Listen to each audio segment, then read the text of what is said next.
Hello, beautiful creatures of the world, and welcome back to Coffee with Kerri-Lynn. Why the shades? Well, let me tell ya, life is so bright in the Crown of Maine and the Great White North up along the Canadian. I don't even know where I live. Up along the Canadian border, you gotta wear your shades. Yes, you do, ladies and gentlemen.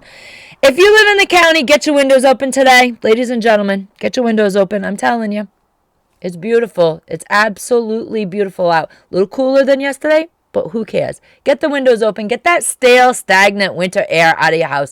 And just let that nice, cool, crisp breeze flow through and reinvigorate you and regenerate you. Get out in the sunshine. Don't stay inside. Go out in the sunshine. Stand in the sunshine if you can't do anything else. Just kind of stand in the sunshine. 10 minutes, 15 minutes on your face. I'm telling you, your whole perspective of life absolutely does change when you get out and you commune in nature. I'm a nature girl. I got my walk in yesterday. It wasn't a speed walk. We're starting from scratch again, but I got it in. We got to get healthy. Absolutely. We got to get healthy this year, ladies and gentlemen. You got to get healthier. You got to get your body to where it needs to be for optimal performance. Change your diet. Get rid of the junk food. Get more exercise, even if it's just walking. Even if it's just walking for a half an hour. Go out, take a walk. Don't take your gadgets with you. Just go out. Look around. Look around your neighborhood. See what's going on. See what's new. See what's happening. See what's fresh. I went for my walk yesterday. It wasn't a fast walk. It wasn't a power walk like normal because we're just starting out again. But it was a healthful walk, and I was out there, and the snow mounds are way above my head, and I'm just kind of going and enjoying and listening to the birds and feeling the sunshine on my face. Got caught in a freak little snowstorm, little snow shower there, but I enjoyed it and I had a great time, and pretty soon I'll be power walking, I'll be running the trails again, and I will be happy. I love it. It's just my downtime away from the homestead. Exercising my downtime. I know. You just can't sit there. Yesterday I did sit there though. I also, after my walk, I came home. I made a nice little matcha latte, and I sat on the porch. And it's spring in the neighborhood. I couldn't bring my big spinning wheel out, but I did bring my spindle out, and we got something done. We were productive. Yes, we did. Before anybody asks, this is good Lord, I can't talk today. This is Norwegian gray. That's the wool. And this is a Turkish spindle. It is a galena. I love the galena spindles. I'm a galena spindle girl. It is what it is. And I just had a great time, and the neighbors were watching, and it was magnificent. I just sat there basking in the sunshine, and I felt so great being outside, no jacket, just outside and relaxing and watching the traffic go by and waving to the neighbors, and it was fun. So what are we going to talk about today on Coffee Talk? We're going to talk about the bird flu, H5N1. But before we begin, I just want to say that we are going to downsize our segments so that it's not one 15-minute segment for the day.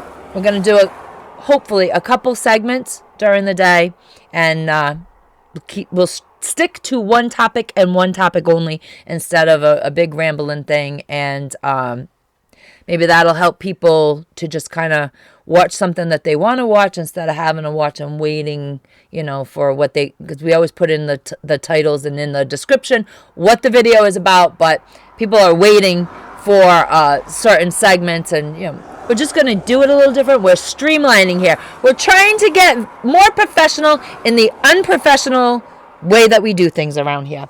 So H5N1, the bird flu.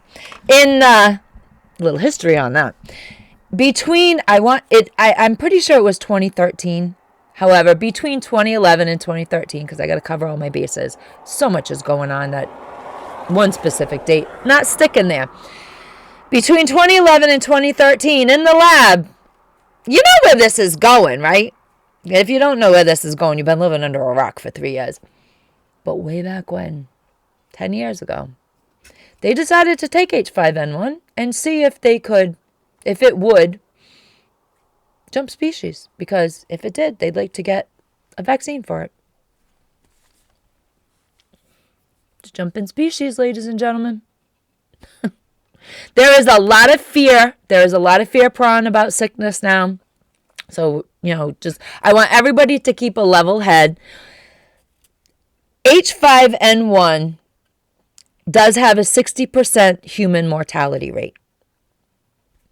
But you need to keep a level head. And if you are a homesteader, if you are a backyard chicken tender, if you have animals, you have cats, you have dogs, you got to start paying attention to what's going on, because this stuff is jumping species. It's been found in bears. It's been found in raccoons. It's been found in foxes. It's been found on a mink farm. And now in Peru, 3,500 sea lions have died, and they have all tested positive for H5N1.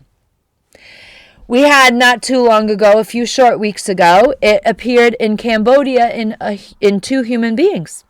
Unfortunately, the 11-year-old girl that did contract H5N1 did pass away.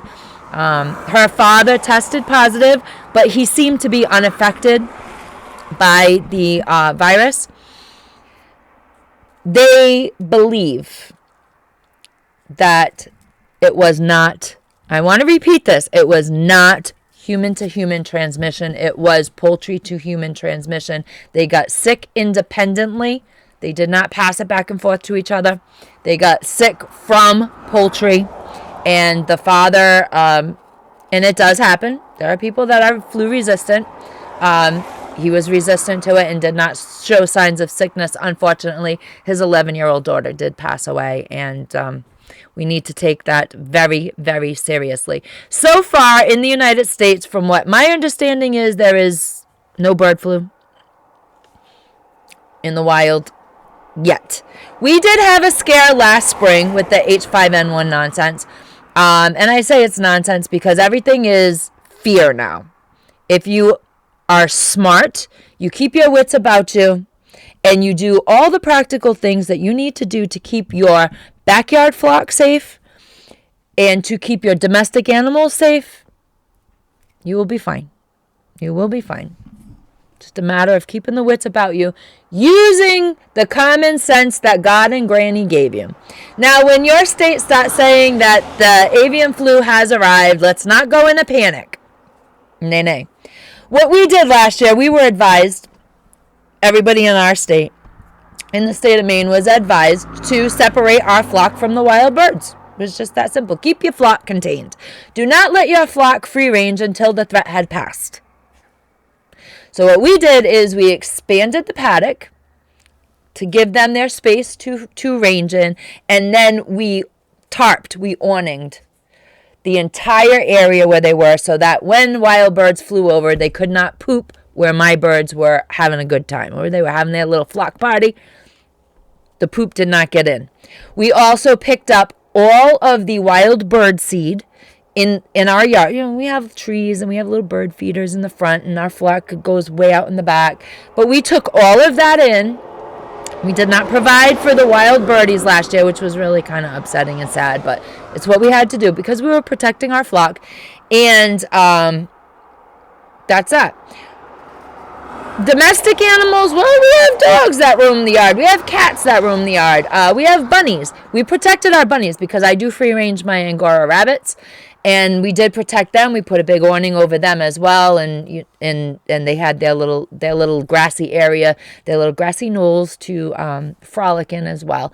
And they had their little bunny parties, and we just made sure that when the Canadian geese or the Canada geese flew over and the wild birds flew over, they couldn't crap where our birds and our bunnies were prominently frolicking. So keep your bird seed, your bird feed contained. We kept ours in the coop, and they had a coop run. That, of course, they had the awning on it, so no wild birds can get into our coop. And they leave out the run and they come in, and that's how we did it, just so that we didn't attract any wild birds more than necessary. And that's how we did it. Now, south of us, there were backyard flocks that did get euthanized because it was found in a few, 1, 2, 3 of their birds. So they euthanized flocks as large as 300 birds because a couple tested positive. My viewpoint varies from other people's viewpoint. What I'm saying is, we all took biology in school. We know how things work biologically. We know the basic mechanics of it. And then you can add and apply your own common sense to the equation and kind of come up with some stuff. Critical thinking skills, ladies and gentlemen, because that's what we do here. We ask you to use your critical thinking skills. And if you don't have any critical thinking skills because you were not taught, we're asking you to use the common sense that God and Granny gave you. Okay. So put your thinking caps on. Hear me out on this. You have 300 chickens in a flock. 30, it's a math problem. 30 of them drop dead from avian flu. They test positive. That leaves 270 chickens. So 10% of your flock leaves 270 chickens that are fine and healthy.